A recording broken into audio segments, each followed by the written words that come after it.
So I hope you guys like the new setup. This is how I plan to do DIYs from now on. I got a tote to store my recyclables, which next week I will be posting a video giving on tips on how to get your DIY situation started. If you want to start a DIY and you have no idea what to do for materials, gathering up materials like spray paint, bottles of paint, and how to store it, I will be having a video for that next week. But for this video, I will be teaching you guys how to make a herbal meds container from Fatal Frame. Now, if you're from my YouTube, which I kind of doubt because I don't think my new subscribers are following me here, but anyway, the herbal med container is like a little pill container which you use to restore your health in Fatal Frame as well as Mystic Water, which I don't think I'll be doing a Mystic Water DIY because, one, I can't read the tags very well, the texture of the tags so well, so I don't know how to replicate the tags, so no Mystic Water. Unless you want to buy a Clearly Canadian bottle and just call that Mystic Water. Well, by the way, Clearly Canadian, good water. Anyway, so, yeah, I've made this in the past, but I kind of don't like it anymore. I mean, when I finished it, I was, happy that this is the first DIY thing I ever made, but I'm not gonna throw this away, but, well, it's totally not the first, but, and I'm just gonna start over. Oh, by the way, if you are a Fatal Frame fan and you have not seen that video, I have made a video where I taught you guys how to make your very own camera obscura out of nothing but recyclables, so as long as you keep recycle things like cardboard boxes or cereal boxes or just bottle caps, stuff like that in the mail, this should literally cost you nothing unless a couple, like $2-3 for bottles of paint. Alright, so let's look at this camera. If you want to learn how to make your own replica of the camera obscura from Fatal Frame 2 or Project 02, depending where you are in the world, it's from Crimson Butterfly, the link to that video will be down below.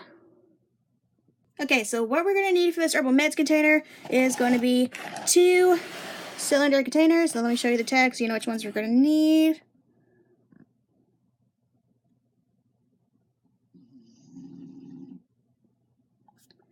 And time for the second one.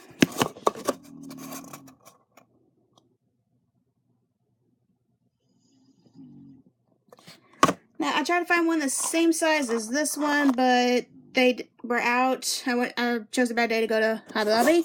So yes, you can get these from Hobby Lobbies or your craft store. I'm pretty sure it's not a Hobby Lobby in every country. But I figured if I just take this box and just put it on here, it can pretty much work.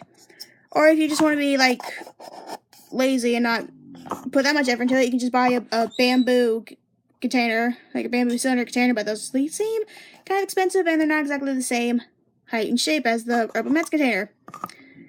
Now, if you're wondering, why is there a pencil mark right here? Well, that's because we're going to have to trim off the excess because it's kind of too long.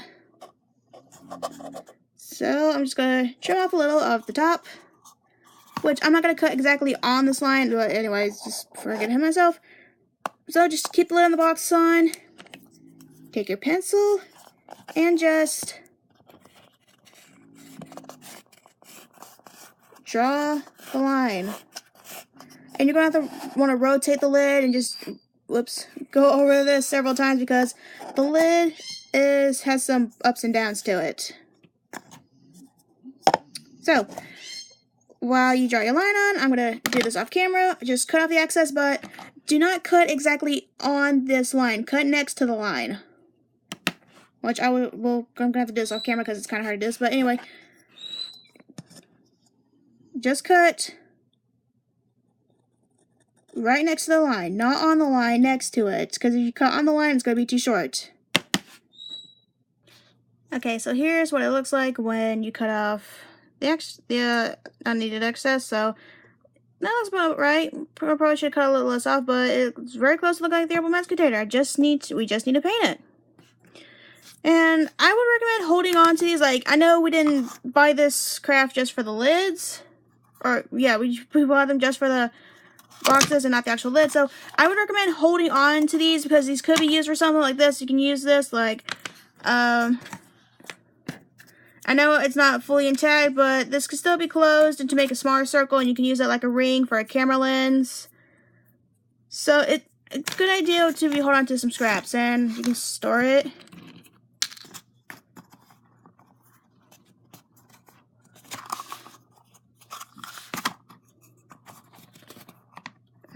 Well, I'm not gonna get it fit right now, so Now, next thing we're going to do is, I'm not going to worry about erasing those, and we're going to paint over this anyway. We're going to take out the labels, and I'm going to show you what paints we're going to have to mix to get the color of the herbal meds container. And this is what it looks like. I noticed this huge, like, line right here, and, I plan to, like, cover it, because I plan to seal this, but if you want to have it to where it can open and close, you can, like, store stuff inside it, but, take a piece of a cereal box, cut it to length, have it fit like a ring in here, and just glue it. Because you know how in some containers like this, they have a little lip on the inside to keep the lid snug so it won't fall off. But yeah, if you want to do that, if you want to have yours be able to open and close, just get a ring of cardboard and just glue it. Like, I recommend like using some from like a cereal box and just cut it, glue it in so it fits snug, and the lid won't be flying off everywhere. Of course, mine is because I'm not gluing it. I plan to seal this. So, if you want to seal it, just get your trusty friend Elmer's glue and just put glue on the rim here and just put the lid on and just seal it shut. You can see I put it like a wood grain texture on this because the herbal meds container is supposed to be made out of bamboo or wood. So what I did was take my fan brush, wet it. You can use a like fine point brush like this, but this is faster. I took chocolate brown paint, dipped the tip of these, and I was just like up and down trying to get this wood grain texture on here. I didn't do the bottom because it's going to be setting, so. Alright, so once you've done that and that's dry and you're happy with it, then you put on the characters. Which are those? Okay, so once you've put all these symbols on here, just paint a red box and you're pretty much done. I was going to put the Japanese word for herbal meds, like the 4 characters, but I do not have that fine of a brush. So if you want markings that small, I recommend using a very fine point brush, which mine wasn't fine enough. Like, I'm not good at micro pointing, so yeah, here's your herbal meds container. And that right there is the finished herbal meds container from Fatal Frames 1, 2, or 3, whichever game you want to say it's from, because they all use the same sprite. Anyway, I did say later I was going to go outside and spray this with clear gloss, but it's kind of late and I don't want to do that in the middle of the night, so I will definitely be spraying this with some Rust-Oleum clear gloss tomorrow. Which, you don't have to, that's completely optional, but I kind of want mine to look a little shiny, and this will help keep the paint from chipping off. So, if you've been following along and you made this or any of the past builds from my previous Miss and Muse Art School DIY videos, feel free to send me a picture at the Miss and Muse Nerd, and my Twitter is down below to be featured in a future guest gallery, which I kind of want to do. So, yeah, if you've been making stuff for my past DIYs, send me a picture, and I'll feature you in the video clip. It's going to be the outro. I don't know how to explain that, but you probably get the idea what I'm saying. Anyway, this has been your Mr. Muse Nerd, signing off, and I will see you guys in the next video. If you have any little mini props you want to suggest for my next DIY, feel free to tell me in the comment section down below. Now that's out of the way, I hope you guys had fun making this, and I'll see you in the next video.